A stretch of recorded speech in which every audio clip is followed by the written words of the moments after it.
It's time for Ask Zay. Yeah. It's time for Ask Zay. Yeah. Say, my man is pissing me off. What should I do? Yo, Zay, should I tell her about my side chick or Are you not? team Android or team iPhone? Yeah. Is this guy gay?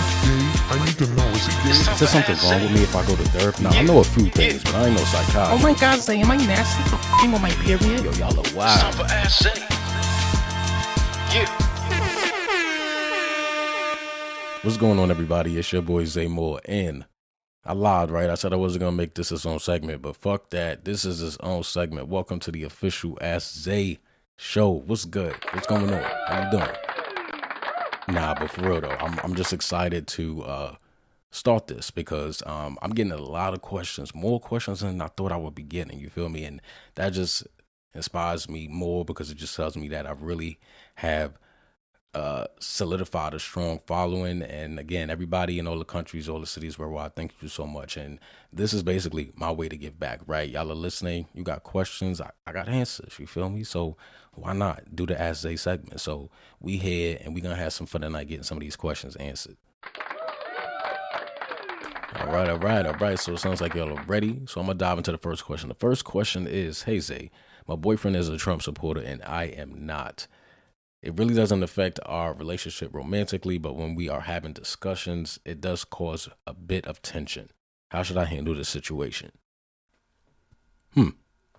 Interesting, right? Interesting, because that would be an interesting dynamic, to be in, because of course the actions of the right winged and the MAGA people definitely incite a lot of different opinions, right? So to be on the other side of that, I could imagine could be a little stressful. So what should you do? Leave the nigga. Nah, I'm playing. On a serious note, what should you do? Well, I know that the word MAGA, right, that can immediately, when you hear it, kind of stir shit up. I would definitely try to step back from the label itself and, try to focus on what he maybe specifically believes. That way it might shift it from emotion more to like understanding, right? And I would imagine hopefully, you guys set some boundaries, right? You don't need to debate every issue. Trust me, especially you don't want to bring politics and work and things like that into your home. It just stresses it out. So what matters is respect, I'd say. If discussions about Trump, race, or gender turn ugly, try something like, I respect your right to your beliefs, but I don't want every dinner to turn into a political debate. Just kind of say something like that so it shifts more to what the focus is, and that should be you and him. And also, I will leave you with this. It's important to, I don't know if you guys have had like a sit down, because again, going back to what I said, you want to focus more on what he specifically believes, right? Like what about the MAGA people do you support? Is it the homophobia? Is it the women's rights that's being taken away? You kind of want to have that conversation, because I will say this. I don't know if you guys are planning on having kids, but do you want your, those thoughts, those beliefs to be passed down to your child? That's something that you want to consider. I always say that every couple should get to a point where they do have like that talk about, well, what are our plans for the next 5 years? And I don't know how strong of a political household you guys are, but there's a lot going on. There's a lot going on, and that's a conversation that I would want to have. I'm not religious, but I do believe in a thing called being equally yoked. And, when it comes to beliefs, that's a main factor, so I would just say, focus on what his specific beliefs are. I think that will guide you in a direction that you need to go. Again, I'm not saying to leave your guy, but it is an important conversation to have. So good luck to y'all. All right, guys, so let's move on to the next question. I have another question, and I love this question because Halloween is my favorite holiday. Hey, Zay, it's Halloween. I wanted to know, what is your favorite horror movie? Ooh, I love this question because I got so many ways I can go, right? I mean, if we talking classics, we can do Halloween, we can do Nightmare on Elm Street, we could do The Birds, we could do what else can we do? Sleepaway Camp. If we doing teen slashers, Scream is at the top of the list. We got Urban Legend. Let's see. I told you I can go on and on. We got The Faculty. Shout out to Usher. We got what else do I love? Cherry Falls. We got Ginger Snaps. We got Carrie. Man, then, I like some of the demonic ones too. I love The Conjuring. Anything James Wan do. Like, shout out to James Wan. He's a great director. The Conjuring universe. Annabelle. Some scary little bitch. Scary as hell. The first time I saw that, I was scared as hell. I recommend starting from the first one. If y'all ain't seen Annabelle, self-titled, check it out. It's crazy. Oh, and I love the Evil Dead franchise. Like, crazy gory, crazy scary, crazy demonic. Always have a good time watching that one. Some that I've seen recently, I would recommend watching Together with Dave Franco and Alison Brie. That was a really good movie. It was a play on, how codependency in a relationship can kind of turn into like a horrific thing. I think the way they did it, within the storytelling was very dope. I definitely recommend that one. What else have I seen recently? I'm trying to think. Weapons. Weapons was good as fuck too. Weapons was great. Yeah, but man, horror movies, that's definitely top tier up there. Like, I could watch those all day, every day. Halloween movies, horror movies, action movies is second, and comedy and all that is third. But I love horror. I think because I was so scared of it growing up. Like, I did not. Oh, Chucky. How could I forget Chucky? I'm like one of the biggest Chucky fans. I got a big ass Chucky poster in the studio right here. Like, so definitely Chucky, hands down. But yeah, I was scared of Chucky. I was scared of all that growing up. So I think that's why I love horror movies so much. But yeah. Horror movies is my thing. Thank you for that question. All right, but let's keep it going. Let's see, what is this here? All right. Hey, Zay, do you think Tory really shot Mick? I'm not. Next. Like, come on now. I'm not answering that. Get that out of here. Get that out. Yo. Yo, I'm telling you, y'all are wild with these questions, I swear. Let's see. I'm just going through the list. Here's a good one. All right, y'all. So this question says, hey, Zay, does it get lonely sometimes not being able to directly pick up the phone and call your mom?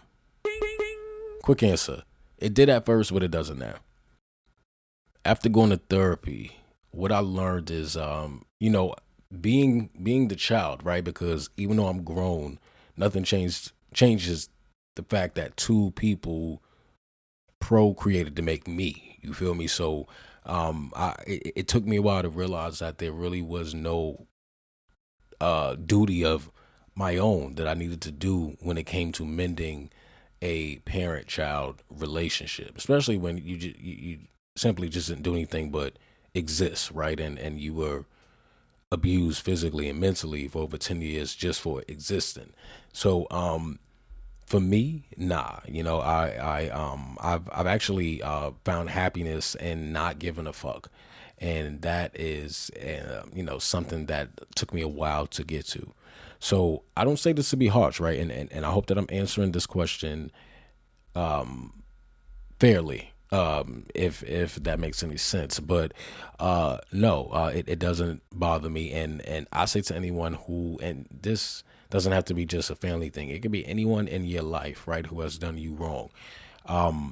I think accountability is everything, right? And acknowledging that is the first step to healing. And if you don't get that from the other party, then you need to do everything that you need to do for you to find healing.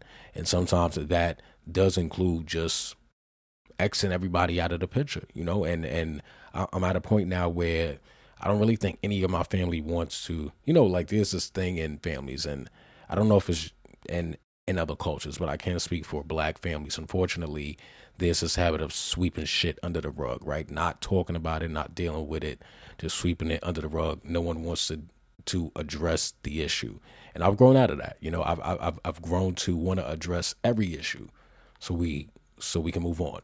But everyone comes to that realization differently. So to answer your question, it doesn't get lonely. You feel me? Because I make family as I go. I have great friends, and I have a platform. I have people that really care about what I have to say, and that's why I appreciate y'all. That's why I do things like this. So yeah, it gets better. Trust me. It wasn't always easy, but it gets better.